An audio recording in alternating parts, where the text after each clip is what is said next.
Hello and welcome to another episode of the Bucket List Gamer Mini Reviews. I am Jay and I'm on my own for this one. But I'm going to look at two different games in this episode which are tied together by a board game theme. So you may remember we've previously looked at Kingdomino as a preview. We're going to look at that one slightly later in the video for the full game. But we're kicking off first with a game called Ludaro, which is developed and published by Evolex. And they were very kind enough to give us a key to give it a go. So as you'll probably notice from the video that's playing in the background, and I don't think they'd be upset with me saying this, it is very Baltatro-like. So they've gone down the Baltatro route of being able to add modifiers, being able to play cards, having your little pieces have modifiers depending on which one you're using, what they can do. All the squares have different abilities and that kind of thing. And much like Baltatro, Clover Pit, etc., you're aiming for a target score to try and get that to move on to the next level. So I love Ludo, or I think Frustration as some people might know it. It's very similar. One of my favourite sort of games as a kid because it's dead straightforward, anyone can play it, and it can be quite a lot of fun, although it can be quite frustrating, as the name suggests with Frustration. This is also slightly frustrating because you always feel like you just don't quite have enough, even in the early rounds, to get where you need to get. You sort of have to either be very lucky or be very clever in how a lot of the power-ups work, which I will come to shortly. So the aim of the game is to get round, well, don't even have to get round the board depending on which character you use, but to get round the board banks you the points that are in the middle of the board. You accrue the points as you travel round, depending on which spaces you land on, depending on which dice you assign to your weapon, because you have a weapon as well. So you'll roll the dice, you can pick one of the dice that come up to assign to your moves. You can, if you choose to, assign one to a weapon, which will then add that to the total score. There are things that will add multipliers on the board, there are things that will work against you to your detriment as well, so you want to avoid landing on those. And also, as I previously mentioned, the piece that you choose also has different attributes. So the main one I don't think really does much, but there is, as you'll probably see me using in the footage later, there's a little fellow with a beard, I think he might be a wizard, and he banks any points he accrues directly into your total. Everyone else has to get to the end of the board and then the points move over into your total score against the target you're going for. So I think 500 first round, then it's 1,000, etc, etc. And it is really fun, but it is just very difficult. And I think part of the reason it's difficult is because the power-ups aren't that easy to understand straight away, unless it's just me being stupid. But you read the power-ups and they sort of make sense, and you apply them and they sort of do what you think they were going to do. But then sometimes just completely out of left field. So you can apply them to spaces ahead of you, or behind you if you want. And you can do this before you roll your dice, which is a bit of a risk because obviously you don't know if you're going to roll the number to land on it. And that gives you an extra bonus. Or you can do it afterwards. So you can roll your dice and go, right, I know I'm going to go 5 spaces. So I'm going to put these power-ups on the 5th space along to achieve what I want to do. And I think you can add 2 per space. So you can even sort of merge a few together. And this is when you get ridiculous scores coming out. But I'm never quite sure why, and I think that potentially could be worked on to explain them a little bit better, or maybe the tutorial could go over them in a little bit more depth. But they do work, and they do, probably to a cleverer person than me, make sense. But I think one of the joys of Baltatro and Clover Pit, etc., is those abilities or those power-ups are very straightforward, and in this one they're a little bit more complicated. You also get cards that give you perks, so they will sit in the top left-hand corner, and you can buy these from the shop in between, and these are very much like the Jokers in Baltatro. They'll do different things. So like one of them, if you roll a 4, you'll get an extra 30 points to your total, or if you choose to move 5 spaces, it might increase the multiplier, etc. And it all works together to create quite a decent game, I would say. It's still got teething problems. I think it still needs a bit of development potentially, but it is a fun one. I did enjoy playing it. I didn't have the last ability of a Baltatro or Clover Pit or something like that for me where I kept coming back to it, but I did enjoy the few rounds I had, and I have played it 4 or 5 times over the course of the last couple of weeks. just trying to get to grips with it and figure it out. It is not without its problems though, as you may see in this footage depending on how far we get into it. There's some sort of bug in the game where it won't attribute stuff to certain spaces. So when you load a new board up, there'll be multipliers on certain spaces, there'll be negative things on certain spaces. Some spaces will be worth more points than others. There'll be stuff that you can land on to increase or decrease your score. And you'll see, hopefully, sometimes when you load into a board, they just don't apply, they don't turn up. So every space is only worth like 2 points, I think it is, or something like that. The whole board is just covered in 2 points.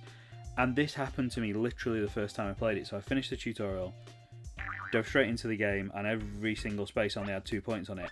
And I must have played 20 rounds trying to get to, I think it was 100 or 500 points, whatever I needed to get. And I think it was probably impossible because there just wasn't any points on the board because they'd not loaded in. So that was a bit of a sour note to start on because I gave up on it essentially and went, yeah, this is nearly impossible. And it turns out it probably was because it hadn't loaded in.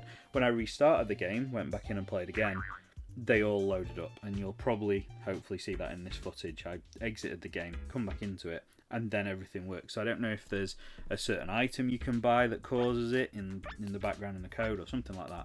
But just one to be aware of, that if this happens, just restart the game and you'll probably be fine and it'll probably work and you'll be able to play it as intended. So yeah, good little game. Really appreciate them letting us play it, but it does have a few teething issues. It's not actually fully out yet. I'm not sure if you can get the demo on Steam yet or not, but you can certainly wishlist it. The expected release date is the 28th of Feb next year, so they have got a bit of time to work on it, iron out these kinks, hopefully make it a little bit easier, because my success rate on it is probably about 25%, I would say. I do struggle with it, and that's in the earlier rounds, whereas games like Baltatro and things like that, I tend to be alright until I get to the later stages, and then the more runs you do, obviously, the more familiar you get with what you can use. I think there's going to be some microtransactions built in there, but don't quote me on that. So you might be able to spend a few quid and get a few bits that help you round the board a bit quicker. But there are other character pieces to unlock. I know I only mentioned the wizard. There are 2 more in there that do various things. I think one of them refreshes your like perks when you bring them onto the board, and then there's a robot one that does something else that I can't quite remember off the top of my head. But there are at least 4 more that are locked, which will be doing different things as well. So I think there's a lot of scope there and a lot of potential. So one to keep your eye on. The second game we're going to talk about is, as I previously mentioned, Kingdomino. Published and developed by Meeple Corp, who were also kind enough to send us a key to try it out. We tried the demo and now they've sent us a key for the full game. And I played the full game and it's brilliant. It really is. It's so polished. It works just like the physical version of the game if you've played that. So if you're already familiar with that, you'll pretty much know what you're doing. I sort of forgot what I was doing on some of them and made a few misplays, which was a shame. But it is great, and they've added a lot of stuff into it to keep it engaging as well. So even if you've not got friends to play it with, you can play it online, you can play it past the pad style, where you just pass the laptop round or PC controller or whatever you're using to play it. Take your turn, move on. Me and Aaron did play it. We were going to record a video of us playing it and we forgot to hit record, but we played it where I just had them out and he told me what pieces he wanted and where he wanted to put them. So you can even play it like that. Especially if you've got kids or something, you can control it and they can tell you what and where they want to place. But they've added loads of different little bits in. So there's missions, there are like things to unlock, avatars, different rules, different things that you can apply to games. So I think one of the ones I unlocked, I don't think it's in this footage, is that you get an extra 10 points at the end of the game if your sort of castle is right in the centre of your kingdom. And the computer players are pretty ruthless. I had them on like a lower difficulty, and when I applied that rule, they all implemented it perfectly and I didn't, and I ended up losing because of that sort of 10-point swing.